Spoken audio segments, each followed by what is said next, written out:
Tracy, from today you will work as a maid in this house. You will wake before everyone, cook, clean and scrub floors. You will eat in the servants' quarters. Do you understand? But Mom, I'm your daughter. Don't call me Mom. Do I look like your mother? I'm sorry, Ma. Go and change into your uniform and start working immediately. Why does it feel like I don't belong here? Something doesn't feel right. Why would my mom assign me to work as maid in our house?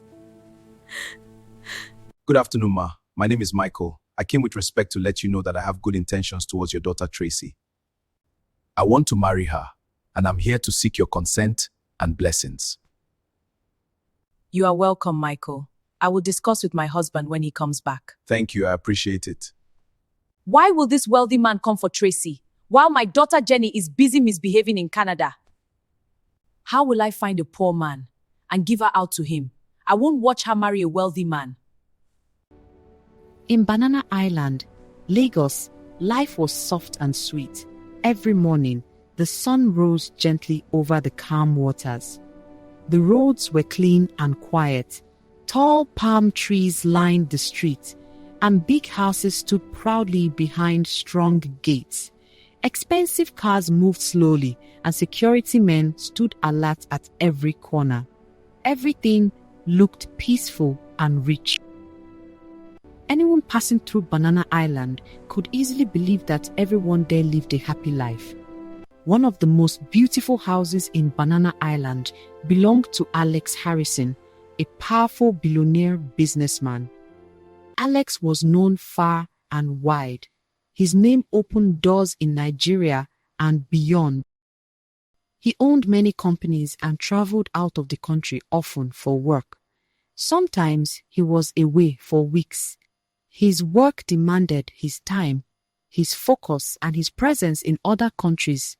Alex lived in his large mansion with his wife, Grace, a woman many people admired.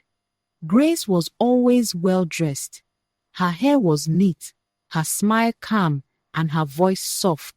She spoke politely and behaved like a perfect wife. People believed she was kind and loving. No one ever imagined that she carried bitterness deep inside her heart. They had 2 daughters.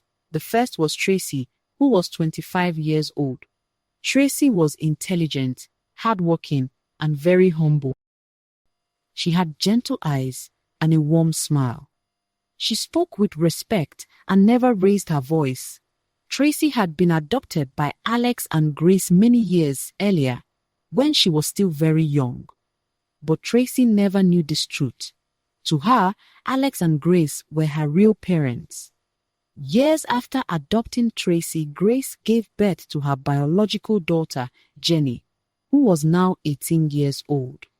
Jenny studied in Canada and enjoyed life abroad. She rarely came home and spoke to her parents, mostly on the phone. Grace loved Jenny deeply and always spoke proudly about her to friends and visitors.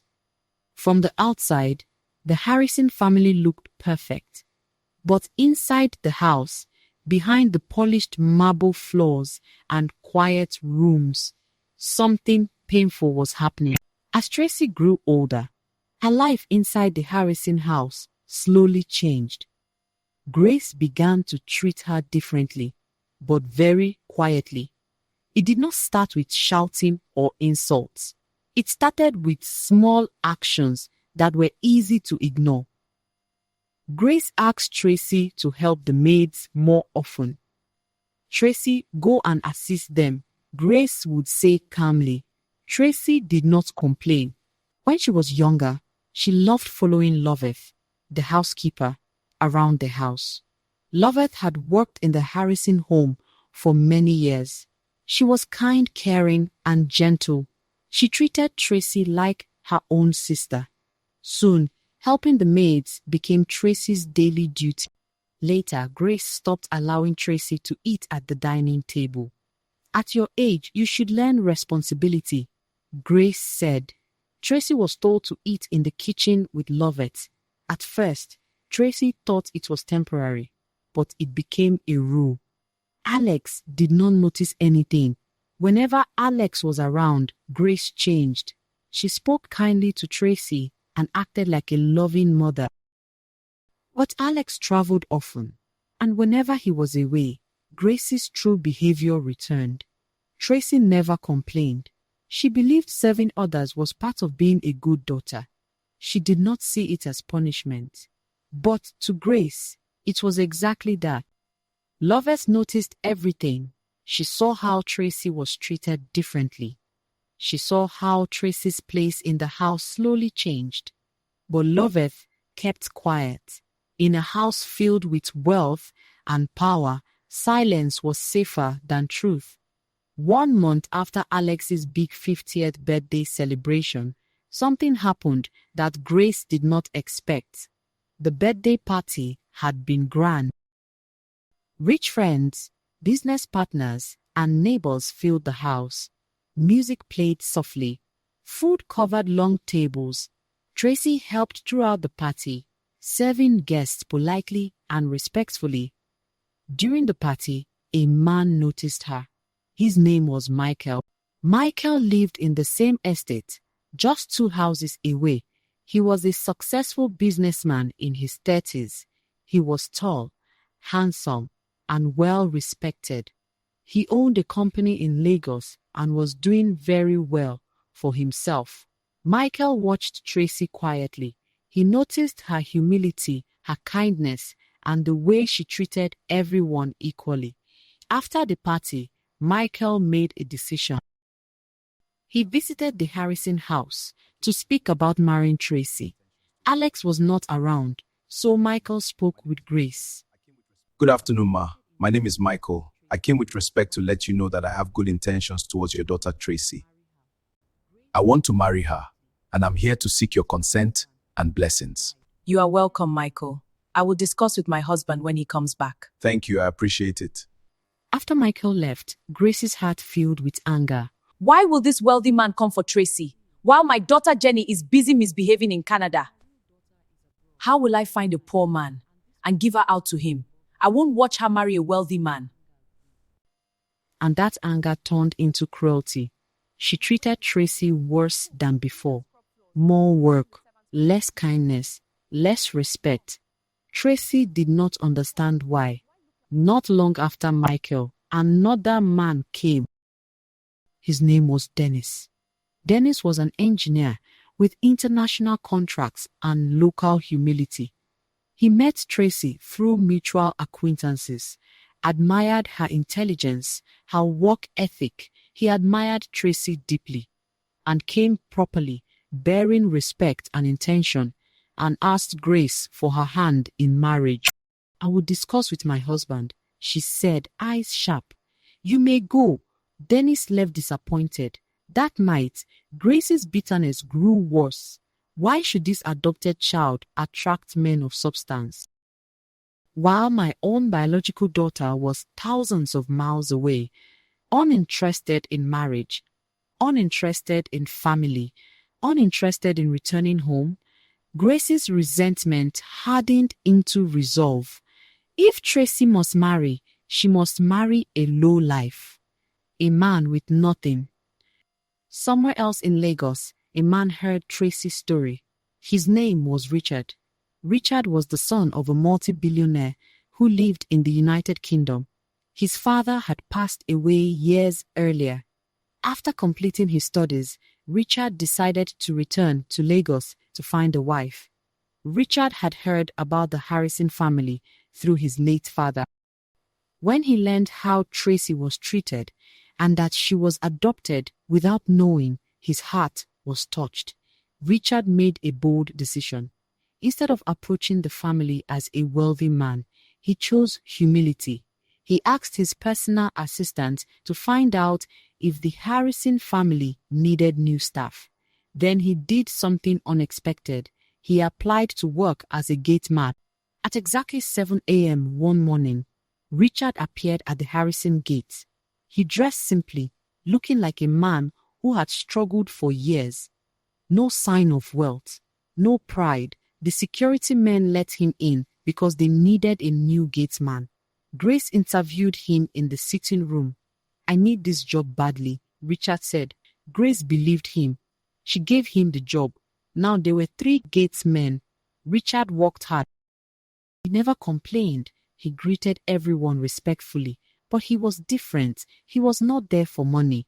He was there for Tracy. Richard slowly got close to Tracy.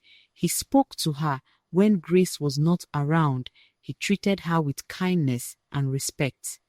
The other gatemen warned him, "Guy, stay away from Tracy. Her mother will finish you," they said. Richard only smiled. "She cannot do anything," he replied. They were surprised by his confidence. One day, Tracy went to the market with Lovett. "Auntie Lovett," Tracy asked softly, "what do you think about the new gateman?" Lovett smiled. "He is a good man and very hardworking." Tracy lowered her voice. "I think I like him. He sees me and treats me with love." Lovett smiled and nodded. "If he is the right man for you, everything will work out." Alex returned from a work trip and met Richard. Alex seemed to like him. He allowed Richard access to the main house. Grace hated this. She hated her husband's closeness with the gateman. 4 months passed. On his off days, Richard returned to his mansion, though Tracy never knew. Richard told Tracy he loved her and promised her a surprise. One evening, he went to see Grace. She was sitting in the balcony overlooking the estate. He greeted and asked if he could sit. Then he sat. "I want to marry your daughter," he said. Grace looked at him and laughed. "Which of my daughters?" she asked. "Tracy," he said. "Who are your parents?" she asked him. "My dad is late. I live with my mother, an only sister," Richard replied. Then Grace said, "Is it the small salary I pay you that you want to use and marry?" "Richard, you are just a gate man. But anyways, I will speak to her father about it when he returns." Then Richard left. Finally, a broke man has shown interest in this girl. She said, "I will give her to this man." She agreed, believing she was settling Tracy beneath her worth. When Alex returned, Richard spoke to him. Alex was unaware of the 2 suitors that came previously. Richard promised him he would take good care of his daughter. Alex agreed.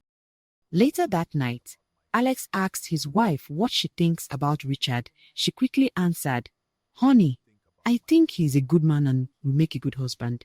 Tracy will definitely marry him." 3 weeks later, Richard was told to come with his people. Meanwhile, he had already discussed it with his mother, his sister, his PA, with a few close friends, and his father's brother. Then the day came. A convoy entered the estate. Big cars, bodyguards, wealth. Everyone was shocked. Grace stood shocked as she looked from the window. Richard stepped out, no longer a gate man.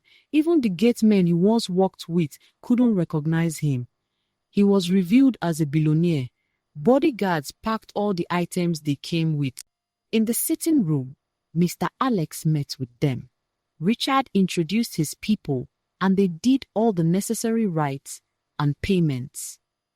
When Tracy was asked to serve her husband a drink, she looked beautiful and elegant. Grace couldn't get over the surprise and shock Richard made her feel. She went to her bedroom, speaking to herself. After rejecting 2 wealthy men for this girl, she ended up marrying a billionaire, which I thought was a mere gate man. Tracy left the house with her husband. Grace remained behind, full of shock and regret. Remember, justice does not shout. Sometimes it arrives quietly. Never judge a person by their position or appearance. Pride and jealousy may hide behind wealth, but humility, patience, and kindness will always bring true justice.